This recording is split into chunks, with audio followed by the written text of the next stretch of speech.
De saint François de Sales, traité de l'amour de Dieu, livre 10, chapitre 15, avis pour la conduite du saint zèle. D'autant que le zèle est une ardeur et véhémence d'amour, il a besoin d'être sagement conduit, autrement il violerait les termes de la modestie et de la discrétion, non pas certes que le divin amour, pour véhément qu'il soit, puisse être excessif en soi-même, ni dans les mouvements ou inclinations qu'il donne aux esprits, mais, parce qu'il emploie à l'exécution de ses projets l'entendement, lui ordonnant de chercher les moyens de les faire réussir, et la hardiesse ou colère pour surmonter les difficultés qu'il rencontre, il advient très souvent que l'entendement propose et fait prendre des vues trop âpres et violentes, et que la colère ou audace étant une fois émue et ne se pouvant contenir dedans les limites de la raison, emporte le cœur dans le désordre,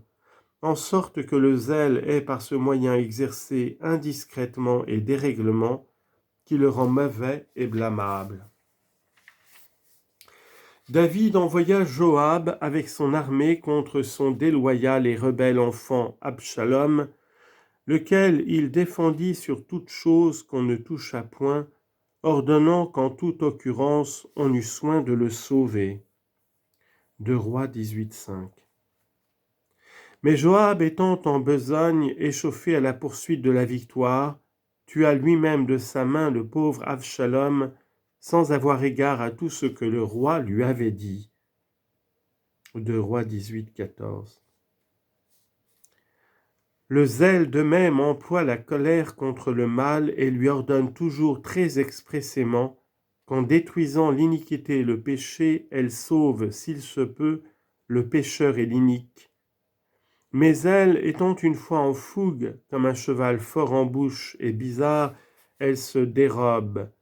emporte son homme hors de la lice et ne part jamais qu'au défaut d'haleine. Ce bon père de famille que notre Seigneur décrit en l'Évangile connut bien que les serviteurs ardents et violents sont coutumiers d'outrepasser l'intention de leur maître, car les siens s'offrant à lui pour aller sarcler son champ afin d'en arracher l'ivraie. Non, leur dit-il, je ne le veux pas, de peur que d'aventure avec l'ivraie, vous ne tiriez aussi le froment. Matthieu 13, 23. Certes, Théotime, la colère est un serviteur qui, étant puissant, courageux et grand entrepreneur, fait aussi d'abord beaucoup de besogne. Mais il est si ardent, si remuant, si inconsidéré et impétueux, qu'il ne faut aucun bien que pour l'ordinaire il ne fasse quand et quand plusieurs maux. Or ce n'est pas bon ménage, disent nos gens des champs, de tenir des paons en la maison, car encore qu'ils chassent aux araignées et en défont le logis, ils gâtent toutefois tous les couverts et les toits, que leur utilité n'est pas comparable aux grands dégâts qu'ils font. La colère est un secours donné de la nature à la raison et employé par la grâce au service du zèle pour l'exécution de ses desseins, mais secours dangereux et peu désirable, car si elle devient forte, elle se rend maîtresse, renversant l'autorité de la raison et les lois amoureuses du zèle, que si elle vient faible, elle ne fait rien que le seul zèle ne fit lui seul sans elle. Et toujours elle tient en une juste crainte que, se renforçant, elle ne s'empare du cœur et du zèle, les soumettant à sa tyrannie, tout ainsi qu'un feu artificiel qui en un moment embrase un édifice et ne sait-on comment l'éteindre. C'est un acte de désespoir de mettre dans une place un secours étranger qui se peut rendre le plus fort. L'amour-propre nous trompe souvent et nous donne le change, exerçant ses propres passions sous le nom du zèle. Le zèle s'est jadis servi aucune fois de la colère, et maintenant la colère se sert en contre-change du nom du zèle, pour sous celui-ci tenir à couvert son ignominieux dérèglement. Or je dis qu'elle se sert du nom du zèle, parce qu'elle ne saurait se servir du zèle en lui-même, d'autant que c'est le propre de toutes les vertus, mais surtout de la charité, de laquelle le zèle est une dépendance, d'être si bonne que nul n'en peut abuser. Un pécheur fameux vint un jour se jeter aux pieds d'un bon et digne prêtre, protestant avec beaucoup de soumission qu'il venait pour trouver le remède à ses maux, c'est-à-dire pour recevoir la sainte absolution de ses fautes. Un certain moine nommé Démophile, estimant à son avis que ce pauvre pénitent s'approcha trop du saint autel, entra en une colère si violente que, se ruant sur lui à grands coups de pied, il le poussa et chassa hors de là, injuriant outrageusement le bon prêtre qui, selon son devoir, avait doucement recueilli ce pauvre repentant. Puis, courant à l'autel, il en ôta les choses très saintes qui y étaient et les emporta, de peur, comme il voulait faire accroire, que par l'approchement du pécheur, le lieu n'eût été profané. Or, ayant fait ce bel exploit de zèle, il ne s'arrêta pas là,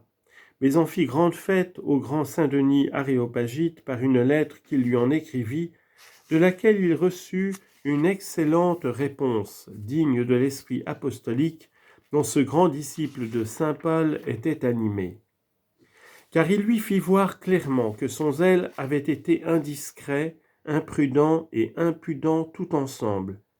d'autant qu'encore que le zèle de l'honneur dû aux choses saintes soit bon et louable, si est-ce qu'il avait été pratiqué contre toute raison, sans considération ni jugement quelconque, puisqu'il avait employé les coups de pied, des outrages, injures et reproches en un lieu, en une occasion, et contre des personnes qu'il devait honorer, aimer et respecter. Si que le zèle ne pouvait être bon, étant exercé avec un si grand désordre. Mais en cette même réponse, ce grand saint récite un autre exemple admirable d'un grand zèle, procédé d'une âme fort bonne, gâtée néanmoins et viciée par l'excès de la colère qu'elle avait excitée. Un païen avait séduit et fait retourner à l'idolâtrie un chrétien Candio, nouvellement converti à la foi. Carpus, homme éminent en pureté et sainteté de vie, et lequel il y a grande apparence avoir été évêque de Candie, en conçut un si grand courroux qu'il n'en avait souffert de tel,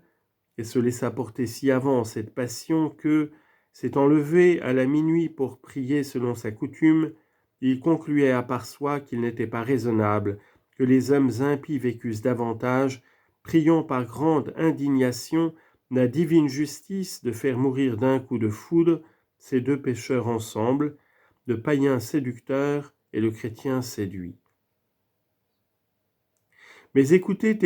Théotime, ce que Dieu fit pour corriger l'âpreté de la passion dont le pauvre Carpus était outré. Premièrement, il lui fit voir, comme à un autre Saint Étienne, le ciel tout ouvert, et Jésus-Christ notre Seigneur assis sur un grand trône, environné d'une multitude d'anges qui l'assistaient en forme humaine. Puis il vit en bas la terre ouverte comme un horrible et vaste gouffre, et les deux dévoyés, auxquels il avait souhaité tant de mal, sur le bord de ce précipice, tremblants et presque pâmés d'effroi, à cause qu'ils étaient prêts à tomber dedans, attirés d'un côté par une multitude de serpents qui, sortant de l'abîme, s'entortillaient à leurs jambes, et avec les queues les chatouillaient et provoquaient à la chute, et de l'autre côté certains hommes les poussaient et frappaient pour les faire tomber, si qu'ils semblaient être sur le point d'être abîmés dans ce précipice. Or, considérez, je vous prie, mon Théotime, la violence de la passion de Carpus, car, comme il racontait par après lui-même à Saint-Denis, il ne tenait compte de contempler notre Seigneur et les anges qui se montraient au ciel, tant il prenait plaisir de voir en bas la détresse effroyable de ces deux misérables chétifs, se fâchant seulement de ce qu'il tardait tant à périr, et partant, s'essayait de les précipiter lui-même, ce que ne pouvant sitôt faire, il s'en dépitait et les maudissait, jusqu'à ce qu'enfin, levant les yeux au ciel, il vit le doux et très pitoyable Sauveur, qui par une extrême pitié et compassion de ce qui se passait, se levant de son trône et descendant jusqu'au lieu où étaient ces deux pauvres misérables, leur tendait sa main secourable, à même que les anges aussi, qui d'un côté qui d'autre les retenaient pour les empêcher de tomber dans cet épouvantable gouffre. Et pour conclusion, l'amiable et débonnaire Jésus s'adressant au courroucé Carpus, « Tiens, Carpus, dit-il, frappe désormais sur moi, car je suis prêt de pâtir encore une fois pour sauver les hommes, et cela me serait agréable s'il se pouvait faire sans le péché des autres hommes. Mais au surplus avise ce qui te serait meilleur, ou d'être en ce gouffre avec les serpents, ou de demeurer avec les anges qui sont si grands amis des hommes. » Théotime, le saint homme Carpus, avait raison d'entrer en zèle pour ces deux hommes, et son zèle avait justement excité la colère contre eux. Mais la colère étant émue avait laissé la raison et le zèle en derrière, outrepassant toutes les bornes et limites du saint amour, et par conséquent du zèle qui en est la ferveur. Elle voit convertie la haine du péché en haine du pécheur, et à très douce charité en une furieuse cruauté. Ainsi y a-t-il des personnes qui ne pensent pas qu'on puisse avoir beaucoup de zèle si on n'a pas beaucoup de colère, n'estimant pas de pouvoir rien accommoder s'ils ne gâtent tout. Bien qu'au contraire le vrai zèle ne se serve presque jamais de la colère, car comme on n'applique pas le fer et le feu aux malades que lorsqu'on ne peut faire autrement, aussi le saint zèle n'emploie la colère que dans les extrêmes nécessités.